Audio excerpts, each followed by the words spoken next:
Holy crap, it's been a while. I had to go back and look at my last video. I had a bunch of other content, but as I got a new phone, I did not back it up, so I lost a bunch of it. So I'll just go over what I have done in these past few months, a fair amount. So let's just start with what I did. Sorry you don't get sort of the walkthrough basics, but I can at least show you what I've done. First of all, did a little bit of tidying up. We modified this harness ourselves. So just tidied that up a bit. Ran a cable through the car to the back for a remote mounted battery and got that all routed. It goes through, comes out here and then goes up, and I have a battery cable splitter thingamajobber, and I have one going down to the starter, one going up and around to the alternator. And then we'll have this, I think the power has to go to that too as well. I got one more area that I could use on that. What else? Okay, got a bunch here. So next thing I did was make up some headers. I took their block hugger headers and they didn't come close to fitting. They're too tight to the engine, and I had to chop them up. You could tell pretty good on this one. I had to chop it way up here, take that and bend it and sort of snake it around the steering, which actually in the last video I don't even think I had the steering done. So the steering is 100% done, bolted up solid. Same with the motor mounts and all that kind of crap. Made the exhaust go into both sides. You can see it exits there. I might be building the rest of it here soon, but for now it's at least pointing down. See, moving along in the engine bay, I have the clutch master fully installed, and the wire ran, or the line ran and everything, and I have bled it. Well, I haven't fully bled it, but it's right now the clutch is actually disengaging and everything fine, so I'll have to do some final bleeding, but that's good. Just put the brake master cylinder in, and the brake booster and the brake master cylinder. As I suspected, there were a few leaks because I used I've used a crappy flaring tool and it's awful. So I might have to rebuild the lines. At the very least, I'm gonna have to chop off the flare, do it again. I got a new flaring tool, one of these on-car flaring tools, and they're really, really cool. You clamp onto it like you should, but it lines you up perfectly. And then you thread this in and you screw it down, and then you just unthread it and flip that over, thread it down again, you got a double flare. I had to use that. There was a leak on the clutch line too, so I used that other flare tool and it was perfect. So that's good. So let's see.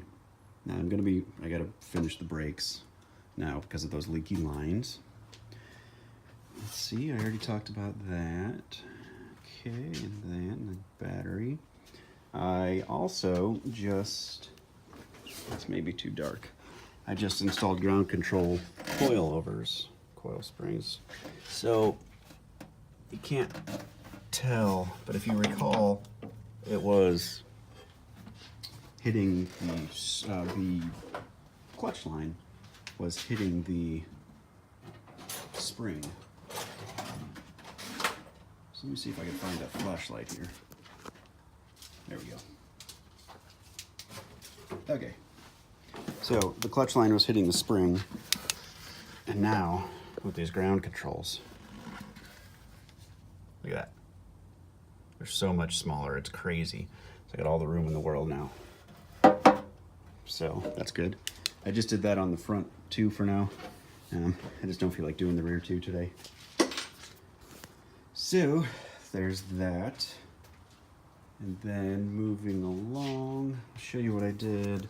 I did a little bit in the interior. So I got that rigged up to hold the brake pedal down. I was trying something. Oh, I forgot one thing in the engine bay, and I'll show you. But I now have a gas pedal too. You can hear it clicking. I used an F-body gas pedal, or I'm sorry, throttle cable. It was a little bit too big, but I was able to make it work. And you can see right here, starting to do some neat stuff here. What's going to go on is that behind, this is a 2nd gen dashboard on a 1st gen car, so I don't have an airbag. So I'm taking that airbag area, cutting it out. We're going to make a mount to mount the ECU and any other electronics in there. Put that cover back on it so it'll look factory, and if we ever need to access any of the wiring for any reason, just pull that off. That'll be cool.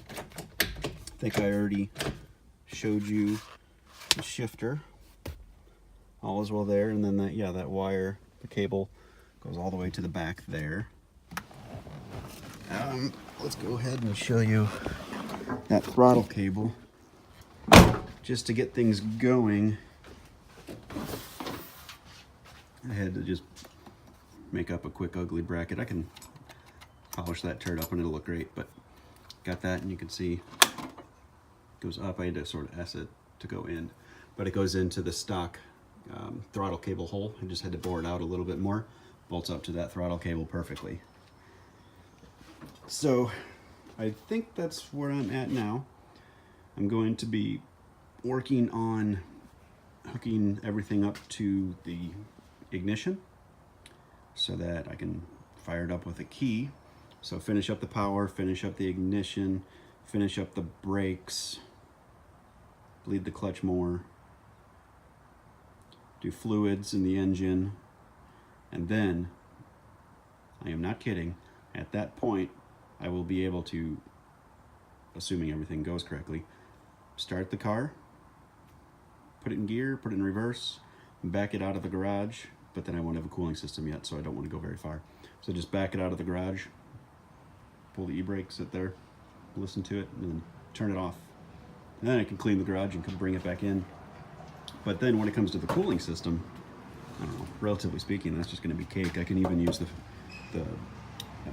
I have an aftermarket radiator for the car, so that'll be super easy. I just need some plumbing. I got this guy, so depending on where the highest point is, I'll put that. So be here, here, one of those two. Gosh, is that it? Sorry for the big delay. Been doing a lot to it lately. It's getting really, really close, at least to pulling itself out of the garage somehow. Yeah, I guess. Oh, did I already show you? I don't know if I did. I mounted the gas pedal completely. I don't think I even showed you that. I mounted the gas pedal. I had to build a plate that went against the firewall. You can kind of see it's, oh wait, yeah. It looks like this line's going into it. That's wrapping around the engine. But the steering shaft goes into it, and you can see there's just a little bit of metal right there to fill in most of that hole. That was for the stock steering shaft. So I mounted the gas pedal to there. I welded some tabs coming off of that. And then, so that's good. It's kind of in a perfect spot, as close as I could get to the transmission tunnel without it being too close. Wow, okay. Is that actually it? That might be it. There might be other small things, but it's coming along. Oh, there you go, you can see the exhaust a little. See how it snakes. Same with that one. That one wasn't quite as easy. It's actually significantly harder. But the way I did it, look at that, ground clearance. It's not the lowest part, and I'm gonna have enough space. That's 3-inch pipe, by the way. So, we're good. All right, until next time. Sorry.